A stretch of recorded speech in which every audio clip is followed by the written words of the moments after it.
Senhor Jesus, unindo-nos em prece, nós te rogamos o amparo dos amigos e benfeitores espirituais,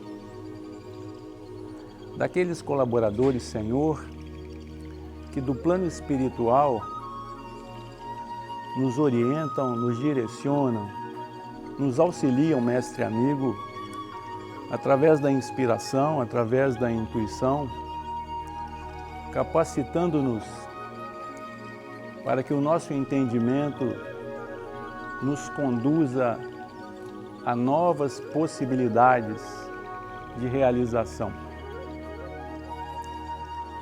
Que o nosso interesse maior, mestre amigo, esteja na reformulação de nossos próprios conceitos e que o nosso esforço possa ser coroado de êxito, trazendo uma nova rota, Senhor, para os nossos destinos. Nós aproveitamos estes momentos em que buscamos o intercâmbio com os amigos e benfeitores espirituais para rogar em função de nossos familiares, por aqueles que estão conosco no plano físico, por aqueles que já partiram para o plano espiritual, por todos aqueles, Senhor, que de alguma forma colaboraram para que este momento se realizasse. Agradecemos o acolhimento desta casa e te rogamos, mestre amigo, mais uma vez, que ao nos aproximarmos do momento de interromper a nossa tarefa, possamos estar com a paz e a tranquilidade em nossos corações. Por tudo isso, Senhor, te agradecemos e mais uma vez te rogamos, sê conosco, mestre amigo, hoje e sempre. Que assim seja, graças a Deus. O nosso objetivo hoje é dar continuidade à obra Justiça Divina, a lição Sirvamos Sempre. A gente observa que quando existe esse aconselhamento, sirvamos sempre, a gente busca, então, a orientação do Evangelho. Uma clássica que todos nós conhecemos, né? Meu pai trabalha até hoje e eu trabalho também. Entendendo que o serviço é o trabalho que nos cabe para tudo aquilo que nós buscamos como sendo nossas realizações. O trabalho material nos oferece a possibilidade do avançar intelectual, do progredir financeiramente, e o trabalho espiritual nos dá possibilidades de observar a nossa própria intimidade de maneira diferente. Paulo, escrevendo aos Coríntios, capítulo 15, a partir do versículo 56, diz o seguinte: ora, o aguilhão da morte é o pecado, e a força do pecado é a lei. Mas graças a Deus que nos dá a vitória por nosso Senhor Jesus Cristo. Portanto, meus amados irmãos, sede firmes e constantes, sempre abundantes na obra do Senhor, sabendo que o vosso trabalho não é vão no Senhor. Então, aqui a alertiva de Paulo já está nos anunciando algo que não é tão simples para que a gente entenda e acredita. A nossa obra não é vã no Senhor. O olhar de Deus para as nossas tarefas está muito além da nossa capacidade de entendimento. Toda e qualquer obra no bem, ela é contada a nosso favor.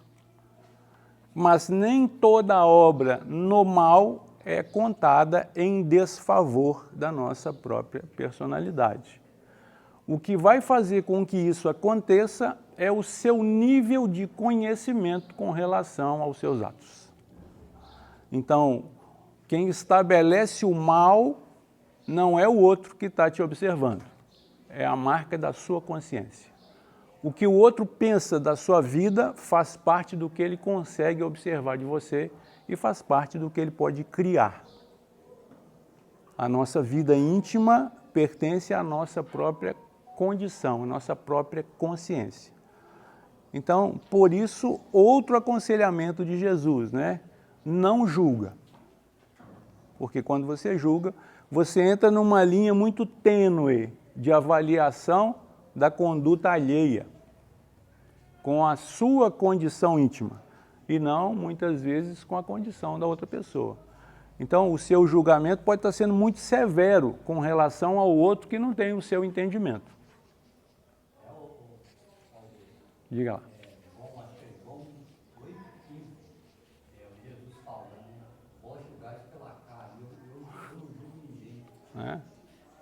Então a gente vai entendendo.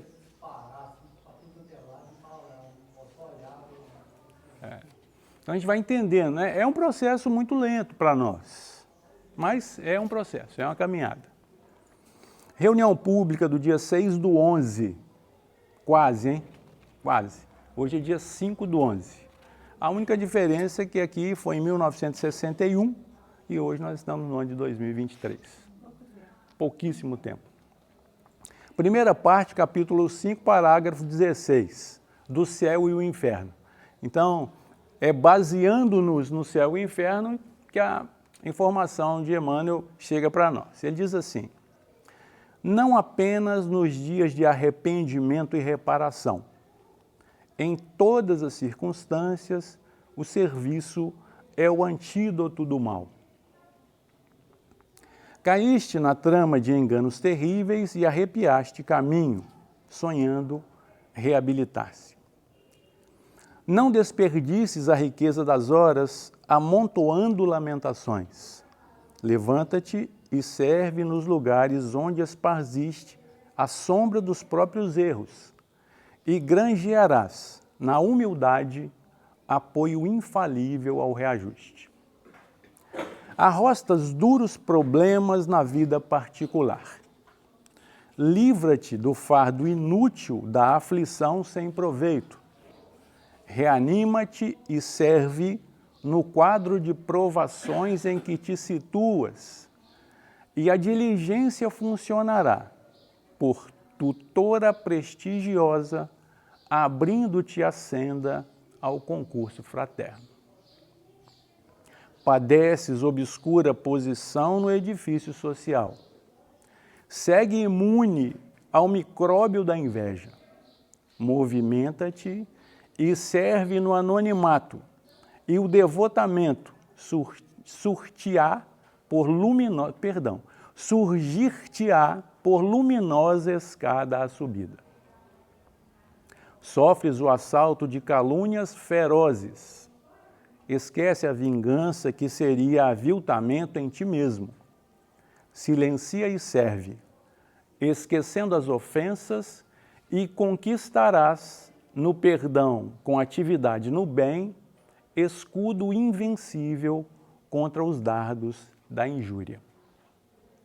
Suportas afrontoso assédio de espíritos inferiores, inclinando-te à queda na obsessão.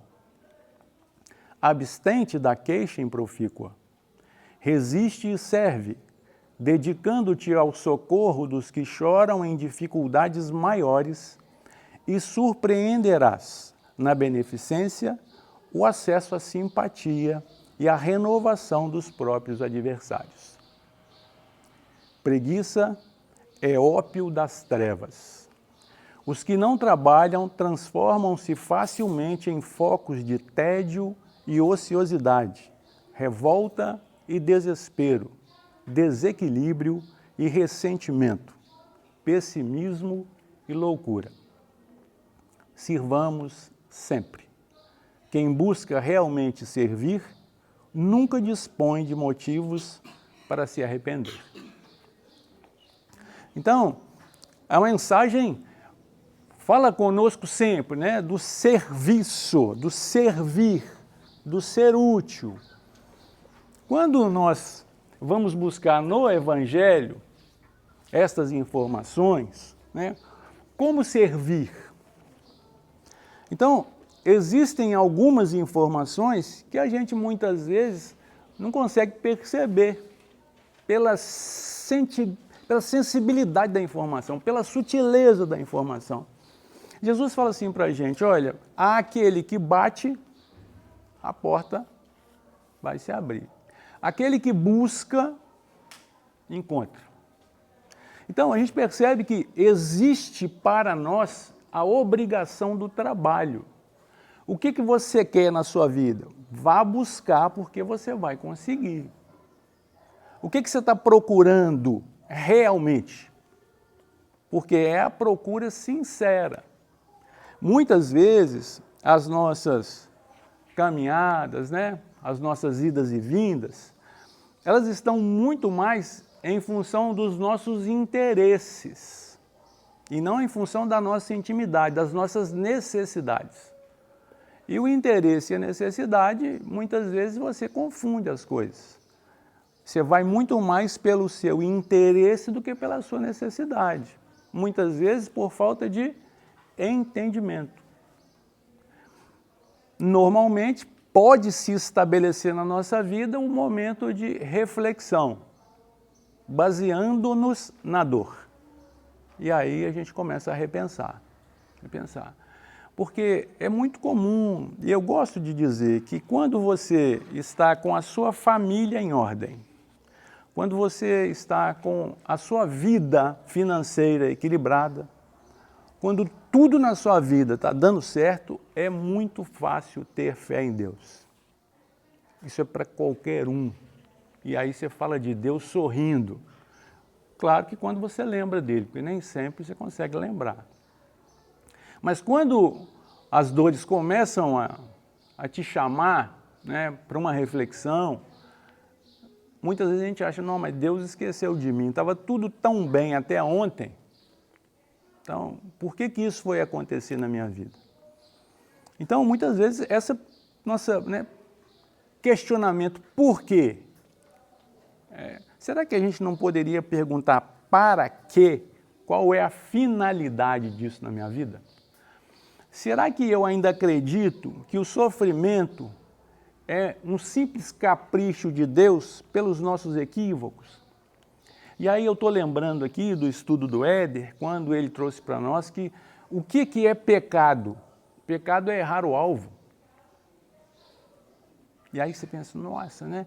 Como é que eu trouxe isso para a minha intimidade como sendo uma ofensa a Deus?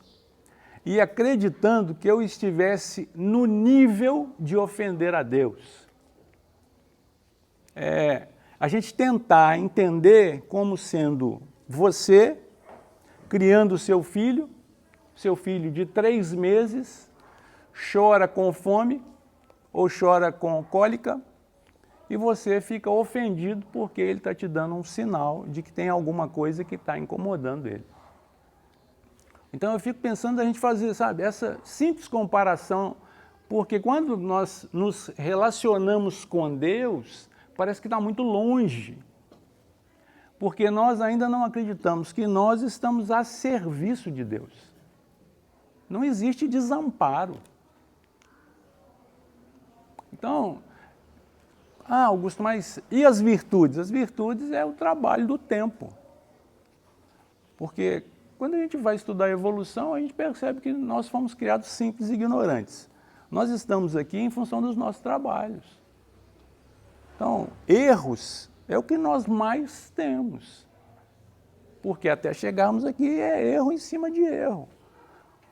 E o sofrimento, né? Muitas vezes nós é que estabelecemos, até em função do nosso próprio conhecimento. Você descobre que ser espírita é algo, né? Lindo, maravilhoso. É lindo, maravilhoso, mas aumenta muito mais a sua responsabilidade com o seu agir. Até o seu pensamento tem um outro peso na sua vida. Então, você queria transformar os seus familiares em espíritas? Cuidado, porque a cobrança vai ser imensa. Preocupe-se com você, preocupe-se com a sua transformação, preocupe-se com o seu trabalho. Muitas vezes, você é aquela luz que foi feita para iluminar a casa toda. Você não precisa de mais de uma lamparina dentro de um cômodo, não. Muitas vezes é você que está ali. Augusto, mas o pessoal lá de casa é muito duro, né? Eles questionam tudo, graças a Deus. Quanto mais te questiona, mais você vai para a sua intimidade para sondar. Será que a minha verdade não está sendo ofensiva a ninguém? Será que a minha verdade não é, né, o chicote para o meu próprio corpo e eu estou querendo usar esse chicote no outro? Falando para ele, eu não acredito que você está fazendo isso. Mas por que você não acredita? A realidade dele não é a sua. Então, no nosso serviço, cabe o nosso entendimento. E aí, a gente vai entendendo que você não deve forçar a barra. Nós não podemos forçar consciências. O despertar tem que ser lento. Nós levamos alguns anos para chegar até aqui. Muitas vezes tem que ser um sacolejozinho, aí você acorda, nossa, né? Olha o meu filho para vir para a evangelização. Então, você chama, ele vira para o lado. Você chama, ele vira para o outro. Você chama, ele vira para o lado. Aí eu vou impor a minha autoridade de pai para fazê-lo vir. Não, eu convido antes. Na noite anterior eu falo, filho, amanhã nós temos. Tá bom, papai. E na hora de levantar? É o nosso compromisso. Aqui nós reformulamos, agora eu vou fazer assim, mas você vai sair lá de fora. E aí ali fora o seu interesse vai contar muito mais alto do que a sua necessidade de transformação. Você vai pensar assim, eu vou deixar para a próxima. Eu não dou conta disso ainda não. As nossas respostas estão praticamente prontas e automatizadas. Então a gente tem que entender um pouquinho a dinâmica de Deus. Qual que é a finalidade do outro na sua vida? Não é te causar incômodo, é te promover.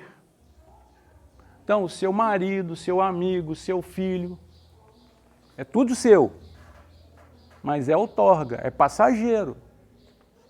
Então, é um tempo determinado, aproveita. Por isso, o aconselhamento, novamente, concilia-te depressa enquanto você está com ele no caminho. Então, observa, sim, porque a nossa base de aprendizado ainda está na observação, na comparação. Você vê o mal e entende, ali eu não quero estar, porque o resultado é catastrófico. Você vê o bem e fala, eu vou seguir. Então é opção sempre. Mas julgar, fala, nossa, como é que uma criatura dessa está fazendo um negócio desse ainda, gente? Acabou de sair da igreja, acabou de sair do centro espírita. Então não, avaliar é comparação. Julgamento é você com a sua consciência querendo algo que o outro ainda não dá conta. Então, olha o parágrafo 16 do capítulo 7, que são as penas futuras, né? Código Penal da Vida Futura. O que é um código penal, né? Então, penal vem de penas. Então, é o estabelecimento de penas. Então, o código é aquilo que estabelece, é o que está escrito, prevê para você. Então, o Código Penal da Vida Futura.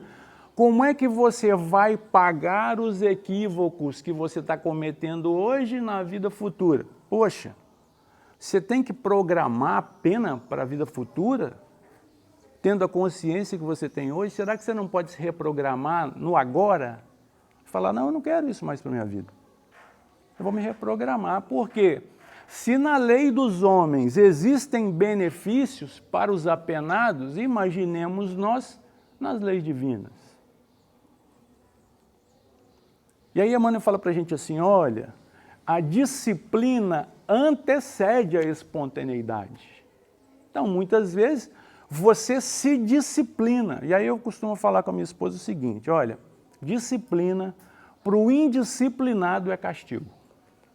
Disciplina para o disciplinado é tranquilidade. Né? quem tem organização, padrão de comportamento organizado. Então ele consegue fazer as coisas dele com muito mais tranquilidade e rapidez. O desorganizado, ele se enrola. Uma tarefa de 5 minutos, ele gasta 1 hora inteirinha.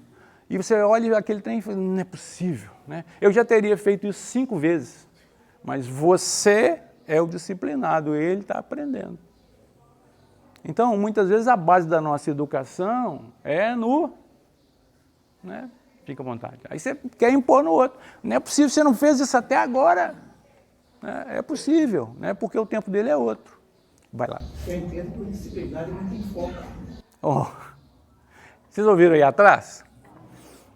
Ele está falando que ele entende que o indisciplinado é porque não tem foco. Né? E muitas vezes, não é porque ele não tem um foco, é porque ele tem mais de um. Né? Ele é multifocal. Então ele pensa 300 coisas e quer fazer. Gente, é um adolescente. Ele quer malhar, ele quer estudar, ele quer namorar, ele quer trabalhar, ele quer fazer tudo. E aí ele começa, para, e você vai ficando doido. Não é possível, esse menino não leva nada. Não é que ele não leva a sério, ele é multifocal, ele quer fazer tudo ao mesmo tempo. Não faz nada. Não faz nada, fica tudo no meio do caminho. Começa, para. Então, mas é um processo, nós vamos aprendendo. Agora, tem pessoas, tem adolescentes, né? Essa, eu acho que é a grande essência da doutrina espírita, quando você consegue visualizar um adolescente disciplinado, organizado, né? Eu falei, esse é o perfil do médico. Né? O cara, para ser médico, ele é diferente, você já percebe o comportamento dele. É o cara que gosta de estudar, um cara compenetrado. Então, é diferente. Aí você pensa assim, nossa, né? Mas meu filho é tão diferente. Você tem 2 filhos, né? Um filho e uma filha, aí você começa a comparar um ao outro. Gente, um está no plano espiritual há 500 anos esperando a oportunidade. O outro está no plano espiritual há 50 anos, veio os 2 no mesmo tempo. Porque você abriu as portas, nasceu os 2 na sua família. E você esperando o anjo, assim, tudo igualzinho, comportamento, né? Até o jeito de andar. Olha que gracinha. Assim, isso não vai acontecer. Então, eles têm que ser diferentes porque nos proporciona um amar diferente. E aí nós não estamos preparados, começamos a sofrer. Fica à vontade. Augusto, a gente sabe que o melhor caminho seria por exemplo. Mas aqueles que estão no papel de ser responsáveis, né? Seja por uma criança, um pré-adolescente, um adulto, um idoso, é uma linha muito tênue onde a gente tem que ver onde pode ser o livre-arbítrio do outro e aonde que você tem que dar caminhos, mecanismos. E aquilo às vezes é uma violência para esse outro. Então, sim, é difícil. E mesmo que a gente exerça aquela comunicação com Deus para poder ajudar, como nós somos homens perfeitos, a gente fica naquela coisa. E aí? Me fala seu nome. Leni. Leni, olha que legal, gente. Isso é tão interessante, né? Porque faz parte da nossa caminhada, da nossa vida, né? Você não está muito satisfeito com a sua vida, não. Aí o que você acredita? Ah, eu vou arranjar um amor para mim. Assim? Vai. Vai que você não sabe o que está te esperando, então você arranja o amor. Não fica satisfeito com o namoro, não, né? Você pensa, eu vou levar para mim, né? E aí leva, casa. Está indo tudo muito bem, mais ou menos. Muito bem, mais ou menos. E aí você pensa assim, ah, eu quero ter um filho. E aí, gente, pai sofre corrigindo o filho. Porque você não tem receita de que vai dar certo ou se vai dar errado. E nós queremos uma receita. Eu vou fazer assim e vai dar certo. Não existe. Porque receitas são padrões para a grande maioria. Seu filho pode não ser a grande maioria. Seu filho pode ser a exceção. Você aplica a receita e ele escorrega. Então, eu não sei se eu cheguei a contar aqui. A minha filha pediu para sair há 2 finais de semana passado. E aí, eram 7h30. Eu estava fazendo alguma coisa, tinha recebido um amigo em casa. Então, ia sentar na mesa para tomar um café. E ela chegou na cozinha e falou, papai, eu quero sair. Eu falei, ó, que bom, vai continuar querendo. Eu sou mais ou menos assim. Mais ou menos assim. Ela tem 17 anos. E aí ela falou assim, mas por quê? Porque lá em casa tem que ter por quê. Porque não é resposta. Não está pronto. E aí eu falei, filha, eu não decido nada por improviso. Então você não me deu tempo de pensar, você não me deu tempo de consultar o meu amigo espiritual, você não deu tempo nem de eu fazer prece. Então eu não vou te liberar. Porque se acontecer algo, a responsabilidade está toda em cima de mim. Então não vai. Eu falei, papai, mas é... E aí começou. E argumento, e argumento, e argumento, e argumento, e argumento. Eu falei, filha, terminou? Terminou. Você não vai. Mas por quê? Então me dá um argumento para que eu possa te convencer. Eu falei para ela, se eu te der o meu argumento, eu não sou seu pai, porque eu não vou te dar argumento para você me vencer. Você vai ter que ter os seus. E de improviso você não vai ter argumento para convencer ninguém. Então, custei. Ela saiu, foi para o banho e graças a Deus eu estava com um amigo, senão eu ia chorar no quarto. Porque falei um não. Então é assim. Então, quando a gente vai pesar, eu prefiro chorar no quarto do que chorar procurando ela. Então, vai ser sempre assim, é duro. Educar não é moleza. Então não espera moleza para educar seu filho, não, porque não tem. E o detalhe, nós temos que entender que os nossos filhos não são da nossa geração. Nós não estamos lidando com crianças inocentes, não, com espíritos tolos, não. Eles nos conhecem até no olhar. Então os questionamentos são muito duros em cima de nós. E são reais. E se nós não tivermos argumentos válidos, aí o clima vai esquentar. Então a gente tem que entender isso. Por quê? Porque faz parte das nossas atribuições, não é assim? Aí eu penso, meu Deus do céu, né? Deixei meu filho para trás. Mas quando os amigos espirituais falam conosco dos filhos, eles falam assim para a gente, olha, você recebe o filho, aproveita o momento de maleabilidade dele para você imprimir nele aquilo que você quer. E observe nele as suas inclinações. Então eu faço isso com os meus filhos desde que eles estão na barriga. O meu filho quase que nasceu dentro do centro espírita. Porque teve alguém que me falou, olha, esse garoto aí vai dar trabalho. O que você pensa? É um espírito da treva, né? Deu trabalho desde o dia que nasceu, porque ele nasceu com sindactilia na mão direita e três dedos na mão direita e sindactilia na mão esquerda. Está aí o trabalho. Então você fica pensando o quê? Só trem ruim. Então eu saía de um hospital, ia para o outro, saía de um hospital, ia para o outro. Aí fazia, já era assembleia de médicos, né? Ele marcava, na hora que chegava lá, tinha 15 médicos dentro da sala. Você se importa, Augusto? Claro que não, fica à vontade. Não vou me sentir ofendido. Por quê? Porque a doutrina espírita falou comigo que o compromisso dele é dele, não é meu. Eu dei a oportunidade de vir. Então eu tenho que orientar, eu tenho que procurar todos os meios para diminuir as consequências, mas quem tem que viver é ele. Então isso me dá segurança. Por quê? Não é fácil pai sair do filho de um hospital e ir para o outro. Quem sofre? Então, é isso, educar é isso. Então você busca o melhor, mas você espera aquilo que virá. Porque se você criar expectativa, você está criando um momento para você sofrer. Então, abre mão do seu egoísmo e lembra que antes de ser seu filho, é filho de Deus. E que aquela alma ali também tem compromisso a cumprir. Porque senão nós vamos padecer. Padecer. Porque não é moleza ter filho, não. Gente, nós padecemos com os nossos amores, né? Com aquele que nós escolhemos. Filho você não escolhe não, você abre a oportunidade. Porque por isso é que existe ex-marido, ex-esposo, né? Um monte, está lotado. Mas eu não conheço um ex-filho, nenhum. Esse aí foi meu filho, agora não é mais. Agora ex-marido, ex-esposo, está lotado, não conheço. Vai lá. Meu pai era taxista. Aí minha irmã fez 18 anos, ele tinha essa coisa de sair. Meu pai falou assim, minha mãe era médica, explicou para ela tudo que pode acontecer, né? Meu pai falava, vamos dar um rolê comigo de madrugada. Deu um rolê com ela.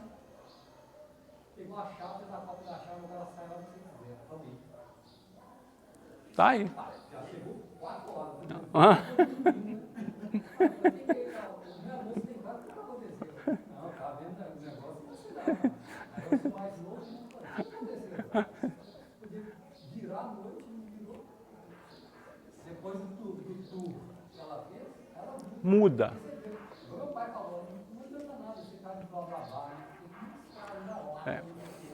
Marcos, é tão interessante porque, gente, as coisas acontecem quando elas têm que acontecer. Nós podemos abrir possibilidades ou não. Porque eu não posso alegar segurança espiritual, falar, não, eu estou amparado, né, os meus amigos espirituais cuidam de mim, se eu não tiver responsabilidade na minha conduta. Então, dependendo da situação, eu não vou sozinho. Então, dependendo da situação, eu avalio antes. A gente tem que ter isso em mente, né? E surgiu esse assunto, né? Eu falei, filha, dá um tempinho, ano que vem você tem 18. Então vai mudar. Ela falou assim, então quer dizer que 18 eu só vou falar, estou indo. Eu falei, não é bem assim não. Se você estiver morando comigo, não é bem assim não. Né? Nós temos que fazer um planejamento. Por quê? Porque eu sofro com aquele relacionamento. E não pense você que vai dar um castigo ao seu filho, que o castigo fica lá. Não fica. O castigo fica aqui também. Então é duro. Então a gente vai entendendo, devagar, devagar. Por quê? Seu filho não está aqui para ser bibelô. Seu filho está aqui para crescer igualzinho você está. Então, por que você casou? Porque você precisa daquela experiência ali. Compartilhamento, crescimento um com o outro. O que nós estamos querendo? Transformar o outro no objeto dos meus caprichos. O dia que ele não faz aquilo que você quer, tem confusão. Então, separar os compartimentos. Então, aí imagina, a minha esposa vai comigo para as minhas tarefas espíritas. Aí tem discussão no centro espírita, ela entra dentro do carro e quer. Falei, opa, peraí, agora eu sou o marido, eu não sou mais o expositor. Tem diferença. Porque senão, imagina, todo mundo vai querer casar com o expositor. Né? Mas o expositor é um, não se engana não, tá bom? Expositor é um, marido é outro. E quem pegou a rabeira foi ela. Então eu falei, não mistura não, calma. Né? Você quer continuar essa discussão? Na próxima semana, mesmo horário, mesmo local, a gente continua. Porque senão eu vou levar conflito para dentro da minha casa e eu não consigo separar. Então não, é conflito doutrinário? Vamos tratar aqui. Ó. É conflito conjugal? Vamos tratar lá em casa. De preferência na presença dos filhos. Porque aí eles entendem, né, a situação. Isso é crescimento, isso é trabalho. Aí a gente acreditou que o trabalho é só aquilo que nos remunera, que nos dá dinheiro. Não é. Ele está falando todas as nossas ações. Isso aqui é um trabalho importantíssimo para o seu crescimento. Você acreditando ou não. Aí se você acreditar, você vai com mais rapidez. E se você não acreditar, você vai do mesmo jeito, porém, né, numa escala mais lenta. Vai devagarzinho, vai devagarzinho. Aí se você acreditar nas suas capacidades, você acelera. E se você não acreditar, diminui. Mas você não vai parar nunca. E aí perguntam assim para os amigos espirituais, mas e a lei do progresso? E aqueles que querem, né, parar? São tolos, porque é uma engrenagem que vai passar. Agora, lei do progresso e lei de evolução tem diferença. Nós estamos no ano de 2023. Todos os espíritos, todos é muita coisa, nós aqui, nós estamos no mesmo padrão de consciência? Poxa, então é simples a gente entender. Tem alguns de nós aqui que ainda está, né, 1857. Tem alguns que estão um pouquinho antes. Mas isso é possível? Claro. Por que não? Não vem todo mundo de uma vez só, não. Existe lá também muito mais disciplina do que aqui. Então vamos lá no 16 para ver se a gente consegue refletir na mensagem. Olha o que Kardec está falando para a gente. Parágrafo 16, as penas futuras. O arrependimento, conquanto seja o primeiro passo para a regeneração, eu não quero saber o que você fez ontem. O que importa para mim é o que você está fazendo agora.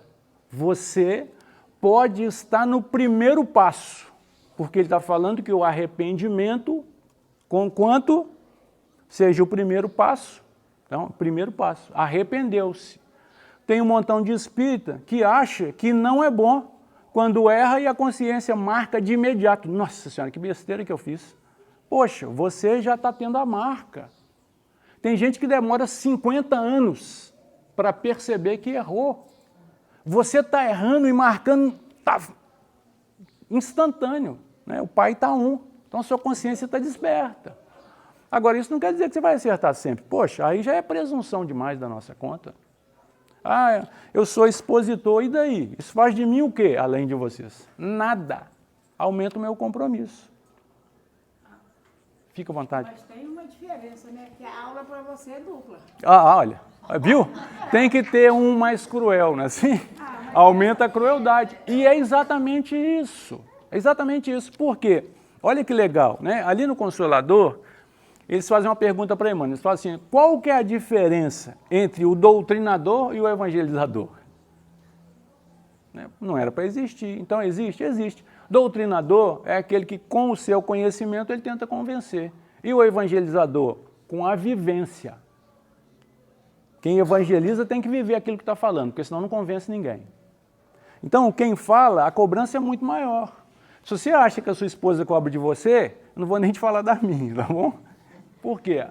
Todo mundo vai te cobrar. Sem contar que a gente tem que entender o seguinte, antigamente eu falava para vocês 40, 50, 150. Hoje eu falo, eu nem sei para quem, porque o vídeo ele vai ficar público. Então, nós começamos a ter um peso muito maior naquilo que a gente está falando. Então, errar é natural. Permanecer no erro é burrice. Eu tenho que ter a coragem de chegar e falar, gente, eu me equivoquei. Quando eu falei aquilo não era para ter falado. Por quê? Eu fiz uma interpretação dentro da minha caixa. Porque as minhas interpretações estão dentro de uma caixa. Essa caixa foi que me deu a oportunidade de chegar até aqui. Então todos nós, aí Emmanuel vai falar conosco, olha, ninguém sai de improviso do piso que está. O que nós estamos fazendo aqui? Nós não estamos querendo mais agir por improviso, nós estamos aqui buscando condições de nos planejar para agir de maneira diferente. Porque nós ainda estamos em cima de um instinto dominante, que é o instinto animal. O que nós temos que criar? Reflexos condicionados. Eu não vou agir mais assim, eu não vou agir mais assim. Então o que você está fazendo? Você está se programando para agir de maneira diferente. Porque antigamente, bateu, levou. Bateu, levou. Instinto. Agora não, agora você pensa. Como é que eu vou reagir àquela situação que eu vou encontrar quando chegar em casa? No portão a pessoa fala, já voltou? Por quê? Queria que você ficasse mais tempo longe. Porque você deve estar incomodando. Então, você entra em pressa e não sai, né? Não esquece que você está entrando dentro de casa, que você pode relaxar, não. Entra em prece, porque quando perguntarem para você se já voltou, você não vai se sentir ofendido. Eu falo já, mas domingo que vem tem outra programação. Tem um seminário aí que são 4 horas, 4, Gisele? 3 horas, tá? Aguarde que vai vir um seminário de 3 horas, vou ficar 3 horas fora. Augusto, inclusive, tem uma ocasião que um palestrante procurou pelo Chico e disse que ia parar de fazer palestras. E o Chico indagou a ele por quê, né? E ele disse assim, Chico, é a minha dificuldade de exemplificar o que eu falo. Então o Chico falou, olha, você pode até parar, mas você vai impedir muitos outros de se iluminarem.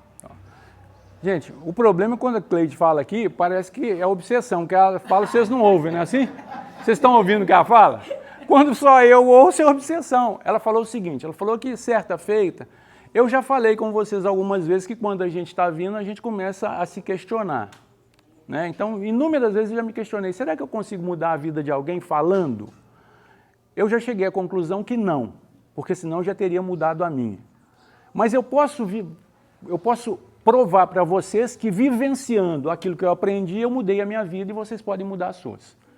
E não tem tanta dificuldade assim não. Você vai vivendo um pouquinho de cada vez. Não tenta implementar dureza não, porque você não vai dar conta. Semana que vem você não volta. Então ela falou que certa feita, um expositor procurou o Chico e falou assim, Chico, eu vou parar de falar para os outros, de expor. Porque eu não estou dando conta de vivenciar aquilo que eu estou falando. E aí Chico falou para ele assim, olha, você pode até parar, mas você vai tirar a oportunidade de muita gente que te ouve de se transformar. Então, a gente vai entendendo a proposta. Né? Então, certa feita, conversando com o senhor Honório, Eu falei para ele, falei, senhor Honório, mas essa mudança, ela não vai parar nunca.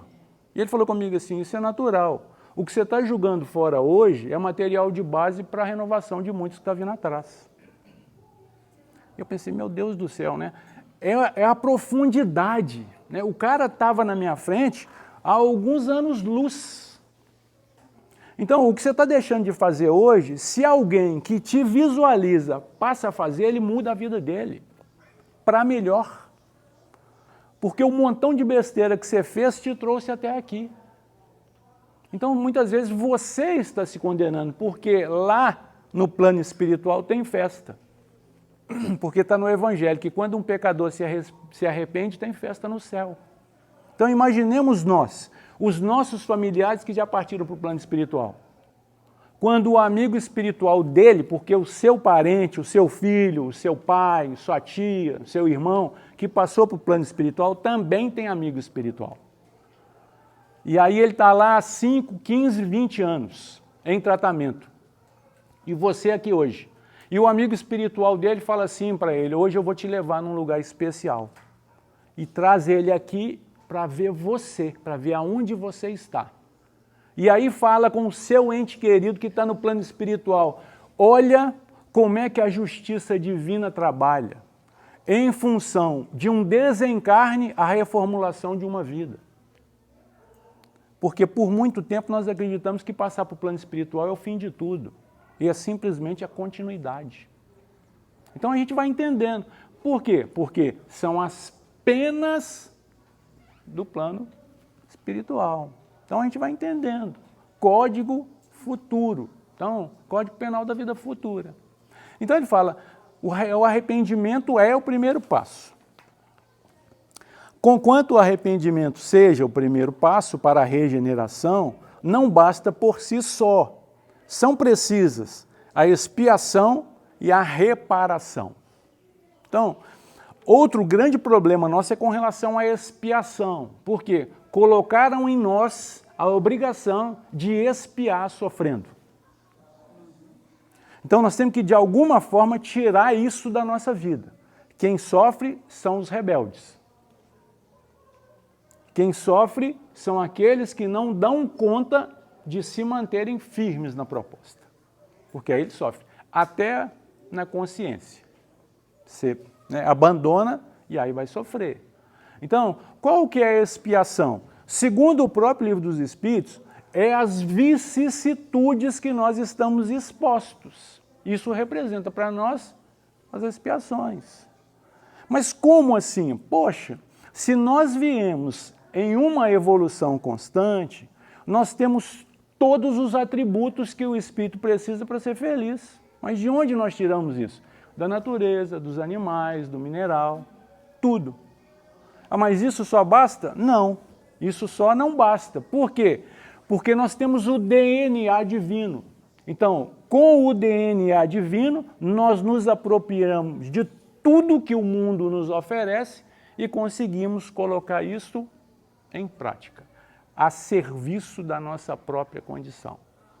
Então aí a gente fala assim, aonde é que está Deus? Está dentro de você. Mas como é que Deus vai estar dentro de uma pessoa tão má? Mas essa maldade é o meu olhar ou é o seu? Porque muitas vezes você não entende os seus atos como sendo maus. Você entende os seus atos como sendo naturais, necessários. Então quem sou eu para estabelecer quem é o mal e quem é o ruim? Para mim, hoje, o mal é aquele que sai do padrão. É aquele que muitas vezes está andando à margem do caminho. E aí eu chamo ele de marginal. Então ele está andando à margem, é marginal. Saiu do padrão, né? Ele está andando com o cabelo rosa. Isso é da minha conta? Ele cortou o cabelo de um jeito diferente. Isso é da minha conta? Ele tem um monte de tatuagem no corpo. Isso é da minha conta? Então, aonde é que está o mal nisso? O corpo é dele, o cabelo é dele. Eu é que vou avaliar a conduta do outro? Então, o que nós fizemos foi estabelecer regras de conduta para a sociedade. Agora, a nossa sociedade está evoluindo. As nossas regras também têm que evoluir. Fala, Augusto, mas você é liberal? Sou liberal, para o outro. Para mim, Não. Para mim, eu sou conservador. Mas e para o outro? O outro, a vida é dele. Como é que eu vou ser conservador na vida do outro? Eu sou de um padrão que quando eu namorava com a minha esposa, dentro da casa dela, eu não podia pegar nem na mão, porque a avó ficava de olho. Ainda bem que era a avó, porque se fosse o avô ia ter confusão comigo. Mas era a avó. Eu respeitava, porque eu aprendi isso. Não é o exemplo? Então a gente vai entendendo. Aí o que nós estamos querendo?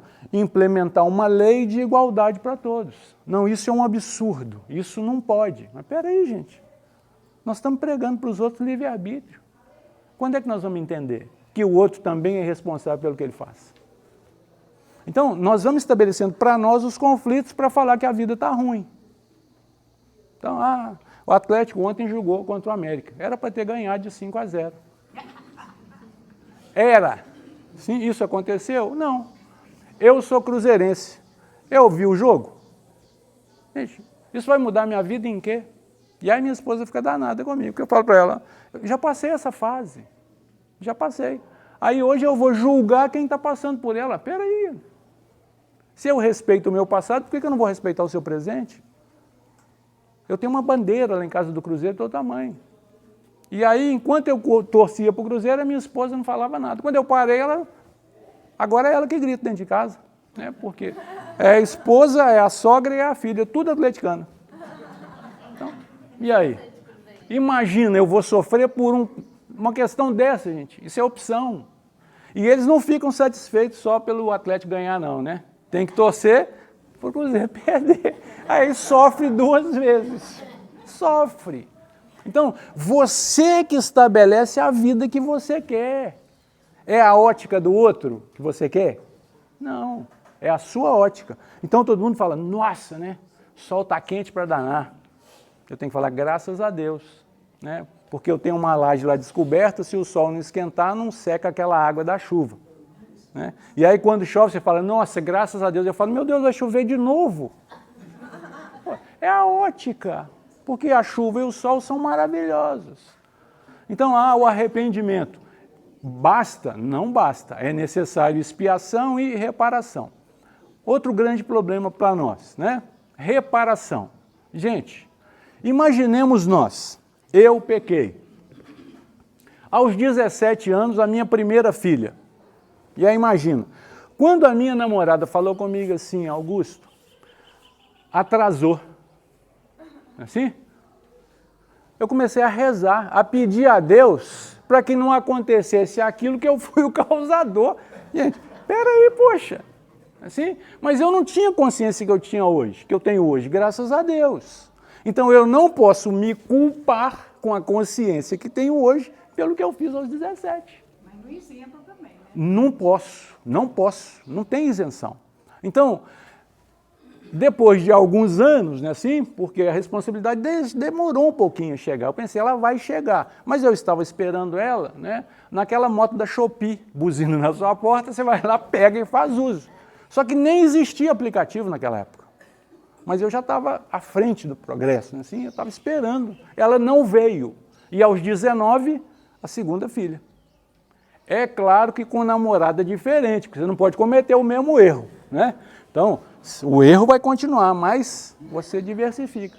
A segunda filha aos 19, eu pensei, agora é fim de carreira. Falei, e agora? Assim? Então, eu adotei na minha vida a não mais mentir. Então, eu nunca neguei a paternidade. Todas que tiveram namorando comigo, a primeira coisa que eu falava, eu tenho 2 filhas. Mesmo que a primeira eu não cuidei. Mas fazia parte. Então eu comecei a pedir a Deus, falei, Senhor, eu não quero partir para o plano espiritual com essa filha como minha inimiga. E na primeira oportunidade eu falei com ela, você não precisa me reconhecer como pai, mas eu não quero que você me tenha como inimigo. Então, por quê? Porque o sentimento tem que coexistir. Ninguém ama o outro a troco de nada. Existem interesses no nosso amor. Então a gente vai entendendo o processo. E o filho? O filho é algo inexplicável? É, mas filho também tem exceção.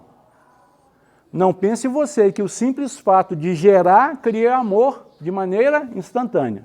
Cuidado com isso. Porque por isso existe a depressão pós-parto. Você trouxe alguém que você não queria. A vontade que você tem é de pegar e devolver. Você não pode nem falar isso com ninguém. Então você vai se deprimir. Porque a sua verdade não é aceita pelo social. Mas você é espírita. Você tem que entender. Então passou mal demais na gravidez. Nossa Senhora, né? Muitas vezes você desenvolve antipatia pelo marido. Não estou aguentando nem ver a cara dele mais. Meu Deus do céu, eu amava ele até ontem. Assim, no momento da concepção, ligou o espírito, aquele espírito é um adversário do seu marido. Então, se você não entender, você vai viver com um conflito e vai transformar o seu conflito em uma patologia, vai adoecer. Então a gente vai entendendo. A doutrina espírita vai mudar a sua vida? Não. A doutrina espírita vai te proporcionar o conhecimento para que você transforme a sua vida. Então é assim, sempre. A gente vai buscando informação.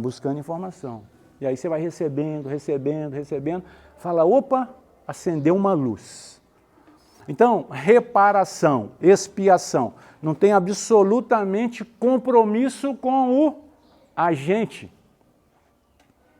E aí está no Evangelho assim, é necessário que venham os escândalos, mas ai daqueles que os promovam. Minha filha hoje está com quantos anos? 17. Eu fui pai aos? 17.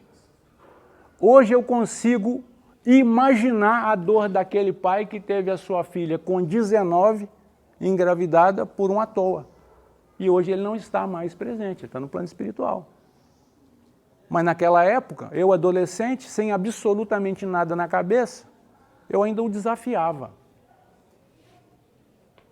Então é assim. Agora, eu vou me culpar? Eu vou esperar reparar com esse avô? O avô foi para o plano espiritual. Tem um montão de gente na mesma situação que a minha filha. Então eu vou reparar com outros. Eu vou fazer o que tiver ao meu alcance. E no dia que eu tiver a oportunidade de chegar para esse avô, eu vou pedir ele perdão pelo que fiz. Mas eu não posso esperar essa oportunidade e entrar em depressão. Não, já aconteceu. A marca já está nele. Eu não sei se ele tem condição de me perdoar. Porque imaginemos nós há 40 anos atrás isso acontecendo. É fácil hoje. Hoje é mãe solo. Na minha época não, na minha época era mãe solteira. Era assim. E era duro. E não existia pai solteiro, não. Engraçado, né? Eu tive que fazer terapia para entender. Não existia. Era mãe solteira, engraçado. Aí você fica pensando, meu Deus do céu, né? Você chega num ponto de entendimento que a vida fica suave para você. Então você vai desenvolvendo as suas capacidades de entendimento. Por quê? Porque o que você fez ontem já está no seu passado, faz parte. E se o seu entendimento hoje deu para você uma abertura para mudar, não se envergonhe não. Se envergonhe não, porque senão você fica receoso. E o que os outros vão pensar? Isso não é problema nosso.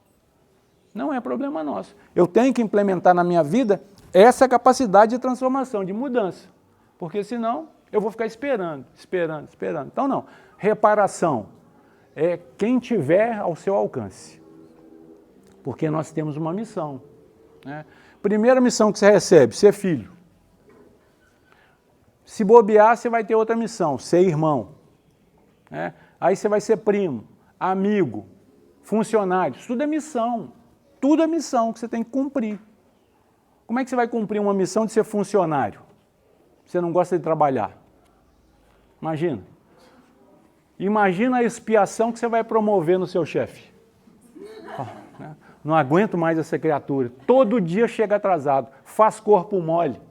Por quê? A gente acredita que o chefe é tolo. Né? Seu chefe ele pode ser qualquer coisa, até mesquinho, mas tolo ele não é porque ele é seu chefe. Então ele te observa, mesmo fingindo de bobo. E aí deixa você lá, né, cumprindo as suas tarefas, porque muitas vezes não tem ninguém melhor para o seu lugar. Porque o dia que ele achar, ele te substitui. Porque ele vai pagar a mesma coisa. Então a gente vai entendendo. Por quê? Reparação não está vinculado ao ofendido. Porque muitas vezes o ofendido não tem condição de te entender. Você se viu no pecado, no erro. Você fala assim, Senhor, eu tenho que reparar. E aí aquele que você ofendeu partiu para o plano espiritual. E aí? Você perdeu a oportunidade. Ah, agora eu vou ter que esperar ele voltar. Poxa, você vai perder tempo demais. Ó. Vai que você vive 90 anos. Olha o tanto de tempo que você perdeu. Então não, então você vai construindo. Né? E é tão interessante que as coisas vão se repetindo. A minha primeira filha, aos 19 anos, teve um filho. A minha segunda filha, aos 19 anos, teve uma filha. Então, coitadinho, não tem coitado. Não existe. São espíritos endividados que vieram para saldar os seus débitos. E aí imagina, né? O pai da minha segunda filha foi lá me explicar. Eu estava querendo explicação? Não precisava. Mas foi todo envergonhado, falando, não, eu vou casar. Amigo, casamento não é solução de problema, não. Isso eu aprendi lá atrás. Você não resolve um problema criando outro. Porque casamento você tem que estar amadurecido para casar. Não vai nessa onda, não, chegou a época. Chegou a época, não, tem que chegar ao amadurecimento. Porque vida a dois é desafiadora. Provar que ama é viver com a criatura. Porque amar é lindo, longe. É o amor de Facebook, não é assim? Só alegria. Vai viver para você ver. Então a gente vai entendendo, faz parte. Agora, se o outro tem que te tolerar, você também deve tolerar o outro. A recíproca é verdadeira. Não pense você que você é o anjo e o outro, né? Não, é o desequilibrado, não. Ali, né, foi atração, né? O amor é lindo. Ele faz você ficar cego, surdo e mudo. Então, isso é a vantagem do amor. Ele traz aquela aura ali. Agora, cá para nós, gente, um relacionamento a dois equilibrado não tem dinheiro que pague. Equilíbrio não é não ter discussão, não, tá bom? Senão você vai querer viver isso na sua vida e você não vai existir. Isso não existe, porque são interesses diferentes. Tá? E mulher já é um bicho mais complicado, né? Assim, já tem algumas fases. Então, se você não entende essas fases, você vai achar que o problema é com você. E muitas vezes não tem nem explicação. Você vai chegar na sua casa, sua mulher está com uma cara diferente, você fala, o que eu fiz? Assim, não tem nada a ver com você, não. Né? Isso vai passar, porque passa. Mas no mês que vem tem de novo. Faz parte. Mas você não tem entendimento. Então, até o humor da sua esposa te ofende. Sua esposa não tem direito de ficar triste. O seu esposo não tem jeito de chegar em casa preocupado, porque você fica ofendido. Será o que eu fiz? Não, você não fez nada demais. São os problemas que muitas vezes você leva, né?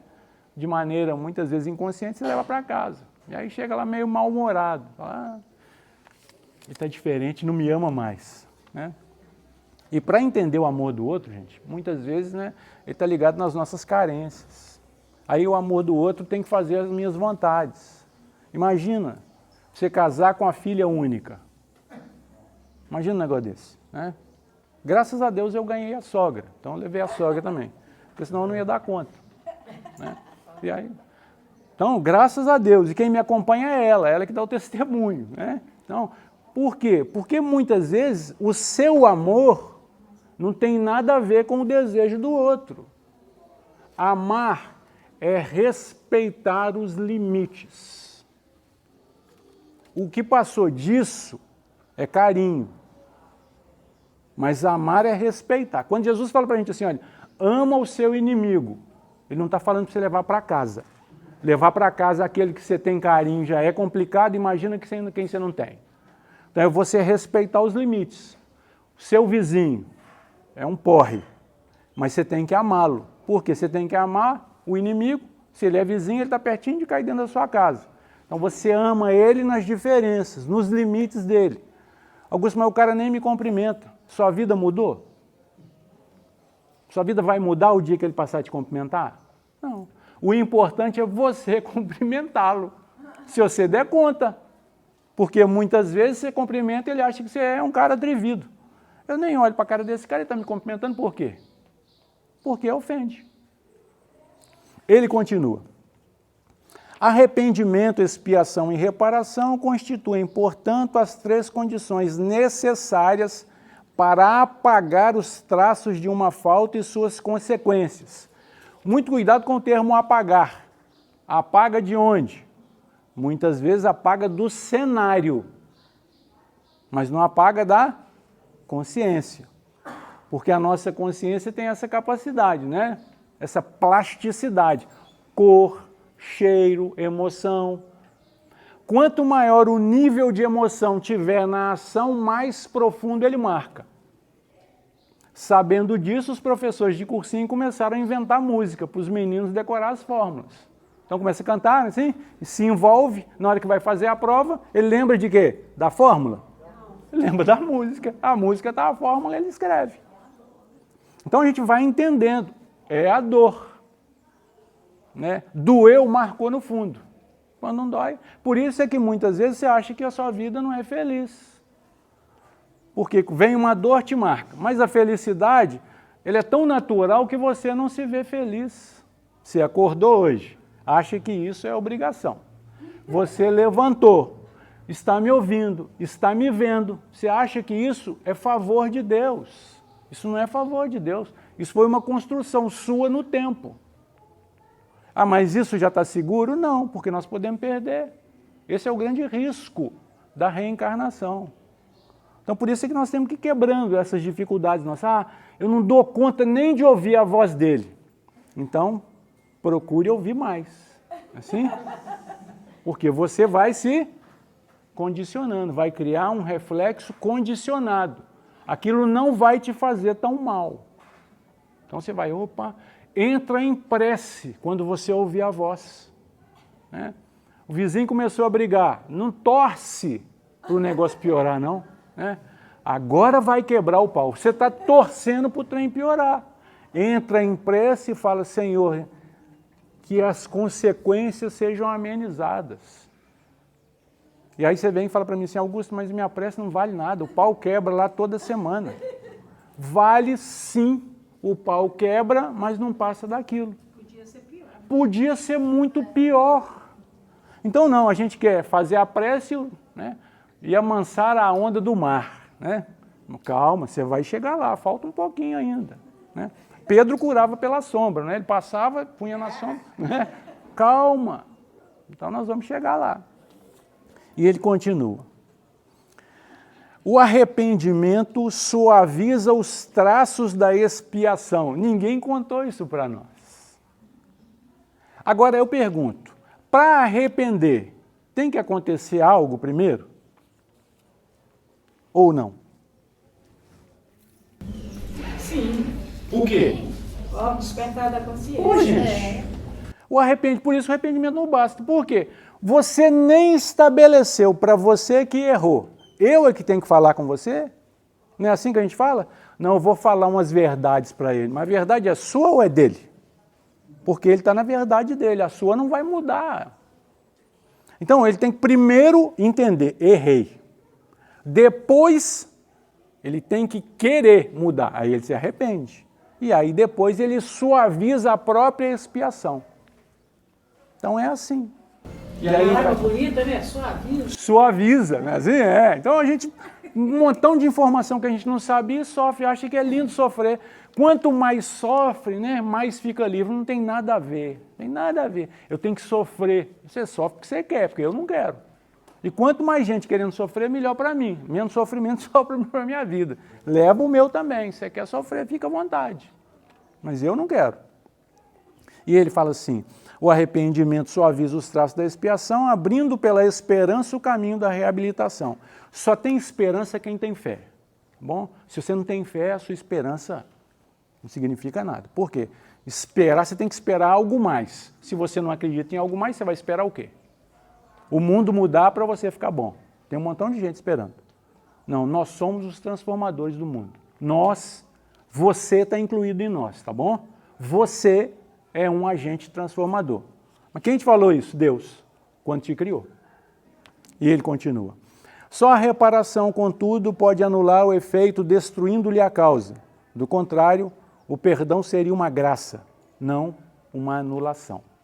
Então, o perdão é construído por nós, dentro das nossas ações raciocinadas. Então, quando a gente fala, olha, sirvamos sempre, não perca a oportunidade de ser útil em momento nenhum. Falaram para nós há bem pouco tempo que se conselho fosse bom, não se dava, vendia. Você pode mudar a vida de alguém aconselhando. Se você vive aquilo que você fala, a sua palavra tem uma força que você desconhece. Então vamos tirar esses conceitos que estão destruindo a nossa intenção, a nossa boa intenção, porque a gente fica parado esperando vir virtude para trabalhar. Não tem isso não. Você está instalado no melhor lugar que Deus podia te colocar para você ser útil. Tenha coragem de mudar a sua vida a partir de hoje. É isso que Deus espera de nós. Coragem. O resto Ele vai nos proporcionar. Vamos fazer a nossa prece.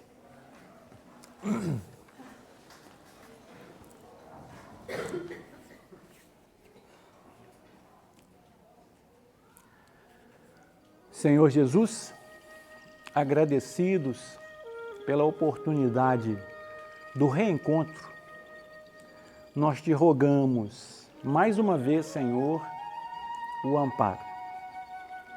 Neste momento em que nos preparamos para o retorno aos nossos lares, mestre amigo, nós queremos te rogar novas oportunidades para que tenhamos a coragem de te servir, onde quer que nos encontremos. Senhor Jesus, nós reconhecemos que ainda não somos portadores das virtudes capazes de nos amparar e de nos propor um lugar melhor para a nossa vida.